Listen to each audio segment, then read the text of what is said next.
هل ممكن ننحرم من الميت 40 من نفس هواوي؟ وأيضا سامسونج، يعني خلاص طلع النوت وسماعات الكلى بانت، وبالتأكيد حتكلم عن نفس التبعات والهندسة الاجتماعية اللي لعبوا فيها على تويتر.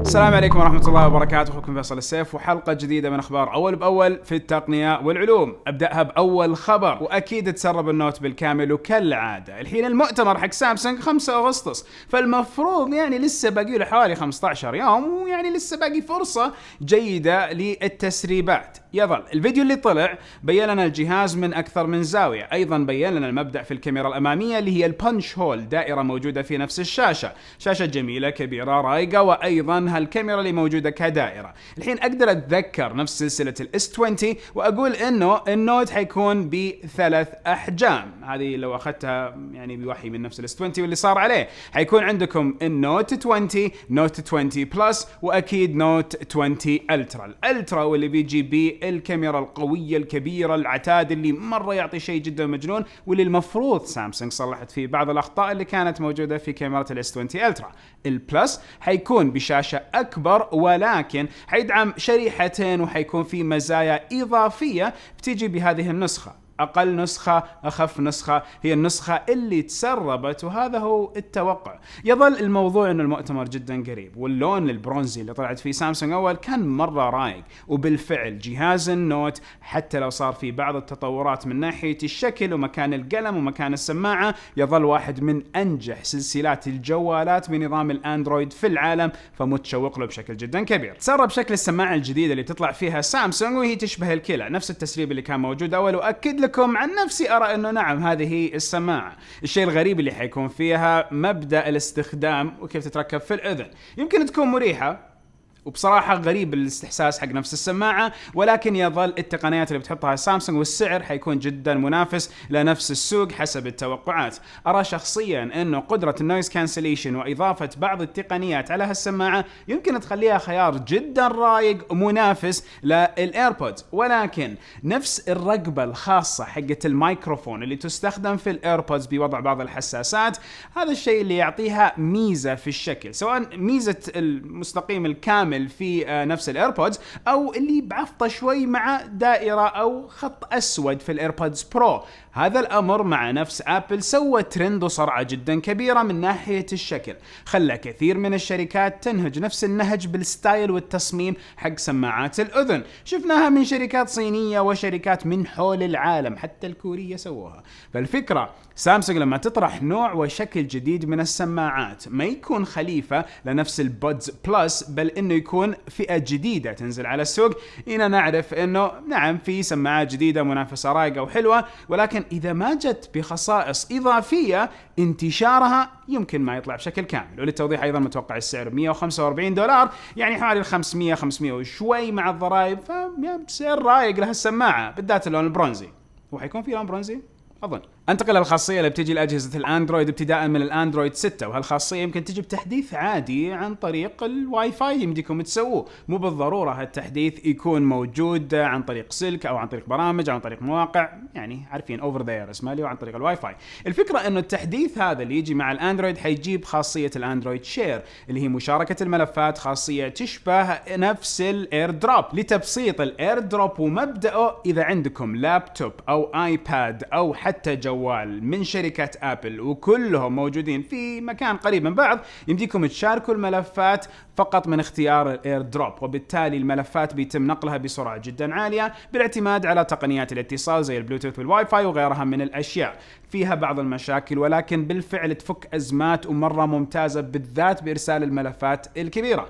ارجع لخاصية الاندرويد شير، واذا جت اوفر ذا اير ابديت يعني تحديث من خلال الواي فاي، هذا الامر حيكون حسن. ولكن هنا لازم اوضح، المفروض الاجهزة اللي تشتغل بالاندرويد خام تحصل على هالتحديث بشكل جدا مباشر، ولكن الاجهزة اللي فيها واجهة تشغيلية زي اجهزة سامسونج، هواوي، اونر، اوبو، شاومي، كل هالاجهزة يمكن تحتاج ايضا نفس صانع الاجهزة يتدخل مع الواجهة التشغيلية ويضبط التحديث انه ينزل على الاجهزة. فهذا الامر بعدين بينكشف وهو المتوقع. ولكن إذا عندكم بيكسل أو حتى ون بلس، الأجهزة اللي مدعومة مباشرة من أندرويد، أو حتى أجهزة نوكيا اللي تجي بالأندرويد خام، كذا حيكون التحديث. كل سنة يجينا تحديثات على نفس الايموجيز، الوجوه التعبيرية، والتحديثات القادمة على نظام الاي او اس والاندرويد زي اللي انتم قاعدين تشوفوها على الشاشة.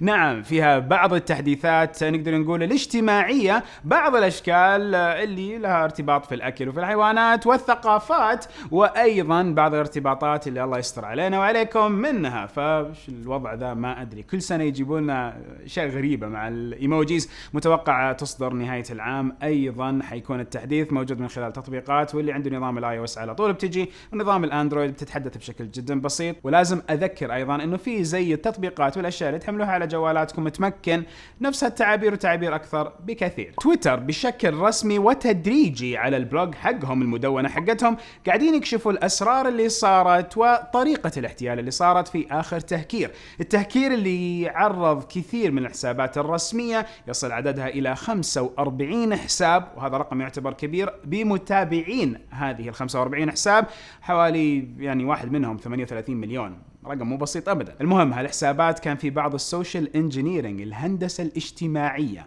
وش يعني هذا المصطلح؟ بقول لكم، ولكن اول، الهندسة الاجتماعية تم استغلالها مع بعض موظفين تويتر، وبالتالي قدروا نفس الهاكرز اللي لعبوا هالهندسة الاجتماعية يحصلوا على الوصول لنفس لوح التحكم الخاصة بهالموظفين، وكذا صار عندهم اكسس من جوا تويتر، وصول لجوا تويتر، ومنها قدروا يستهدفوا 130 حساب في نفس اسلوب التهكير. منهم نجح 45 حساب قدروا ياخذوهم، وايضا من هال 45 حساب قدروا يبداوا حيلة البيتكوينز وجني الاموال. قدروا يجمعوا اموال جدا طائلة، ما في تحديد كم بالضبط، ولكن اكثر من 118 ألف دولار كان الشيء المبدئي، نص مليون ريال بالراحة يجيبوها من تهكير، شيء جدا مجنون. وايضا وضحت تويتر في نفس المدونة انه بعد الهندسة الاجتماعية وبعد الامر اللي صار في التهكير، ايضا صار تسريب لمجموعة ضخمة من المعلومات التابعة لل 45 حساب. أكيد كان في حسابات تم محاولة بيعها، ولكن لم تكن موثقة هذه الحسابات أو لشخصيات رسمية، ولكن كان في حسابات كثيرة كانت ضحية لهذا التهكير. ما تأثر العالم كله، وكلمة كثيرة اللي أنا قاعد أذكرها وكثير من الأخبار تذكرها وفي المدونة ذكروها، تعتبر أمر ما أحسه مبالغ فيه، لأنه نتكلم على حسابات رسمية وهي بأرقام متابعينها زي ما ذكرت قبل شوي. ولكن لسه في أشياء كثيرة بتكشفها تويتر، وقالوا انه ما قاعدين نكشف جميع الامور التي تم استخدامها في مبدأ التهكير. وش الشيء اللي اكتشفناه؟ لانه لسه قاعدين نحقق. حين ارجع لكم للهندسة الاجتماعية. وش الهندسة الاجتماعية؟ خليني اوضح لكم الهندسة الاجتماعية بمثال جدا بسيط. هي طريقة احتيال تستخدم المشاعر والمجتمع علشان يخلوك تسوي اشياء ما تبغى تسويها. هذا الأمر يصير مع مراكز الدعم الفني بشكل جدا كبير ويومي وحول العالم. مراكز الدعم الفني عندهم قوانين صارمة وجدا قوية من ناحية إعطاء الدعم والصلاحيات، وعشان كذا يكون في كثير موظفين وفي مسؤولين فوق هالموظفين يعطوا الأمر الأعلى، وموظفين فوقهم كمان يعطوا الأمر الأعلى من الأعلى، وبالتالي حماية جدا عالية علشان ما يمشي موضوع الهندسة الاجتماعية. ولكن مشي مع تويتر. أرجع لها وأعطيكم المثال.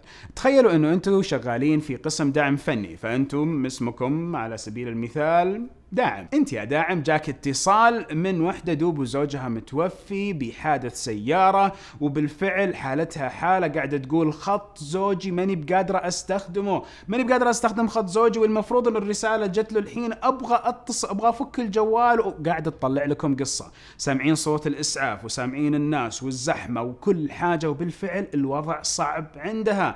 بالتالي انت رضخت وعطيت لها وصول او كلمة السر لنفس رقم جوال زوجها او الرسالة اللي تجي على حساب زوجها. هذا مجرد مثال، اوكي؟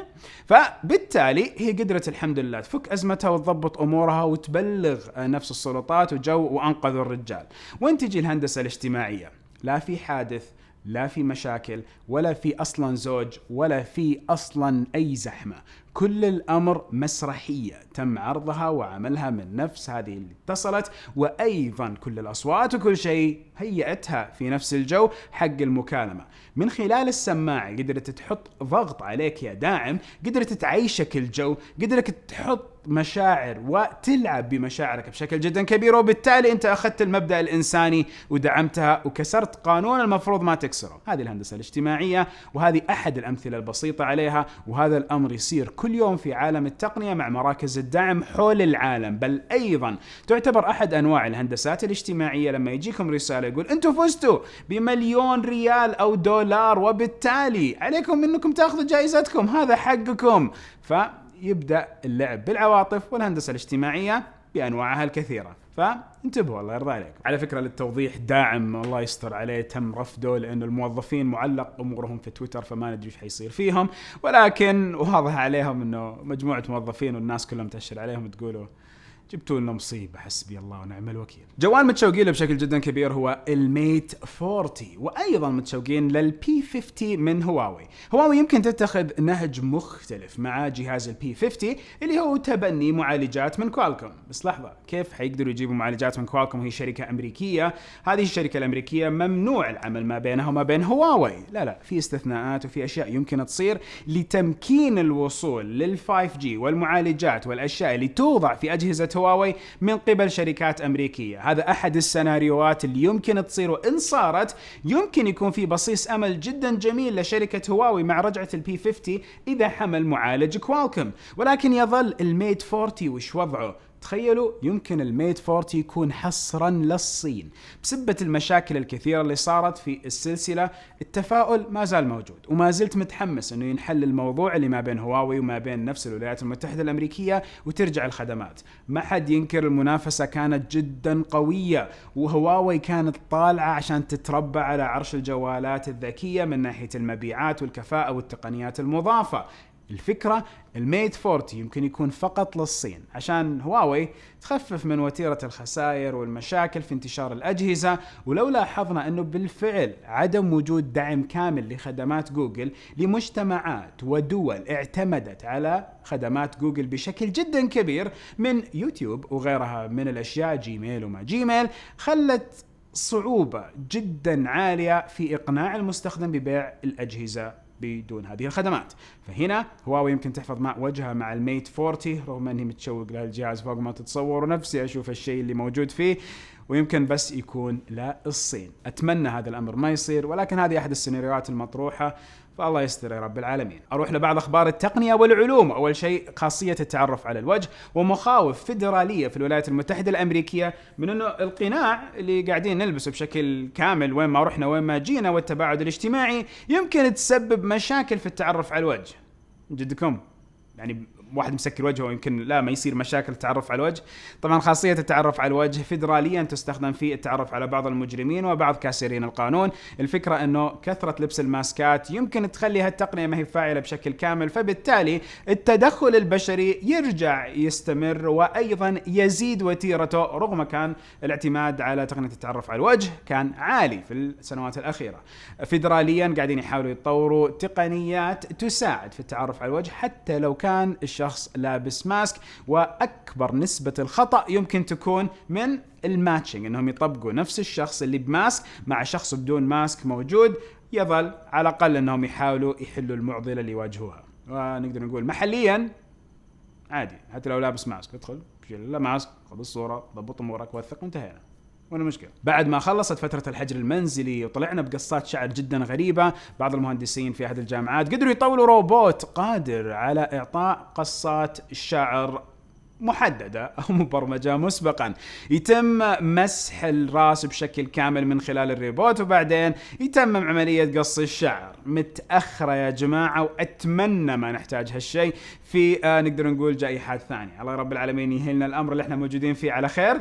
يعني تخيل يعني نجي نصور البس ماسك قبل التصوير، افكه وقت التصوير، بعد ما نخلص تصوير نرجع نلبس ماسك، والوضع هنا جدا غريب رغم جمال مكان تك بيلز. إلا يظل اتوقع انه خاصية قص الشعر ذي اذا ما كان في واحد قاعد كذا يضبط لك الشعر وانت تشوف كذا وتقول لا هذا اكثر من كذا، هذا روبوت. كيف تقنع انه هنا في زاوية اكثر من هنا؟ وهو حاط عليك ليزر عشان انه يخطط الشنب، ما تجي. المهم كانت اخبار خفيفة علمية. نهاية الحلقة كل حلقة سبحانك اللهم وبحمدك اشهد ان لا اله الا انت استغفرك واتوب اليك. اشوفكم على خير باذن واحد احد. ولا تنسوا يمديكم تشوفوا فيديو موجود على القناة حاليا ومقارنة ما بين الاوبو رينو 3 والسامسونج A7 تي 1، لا تفوتكم.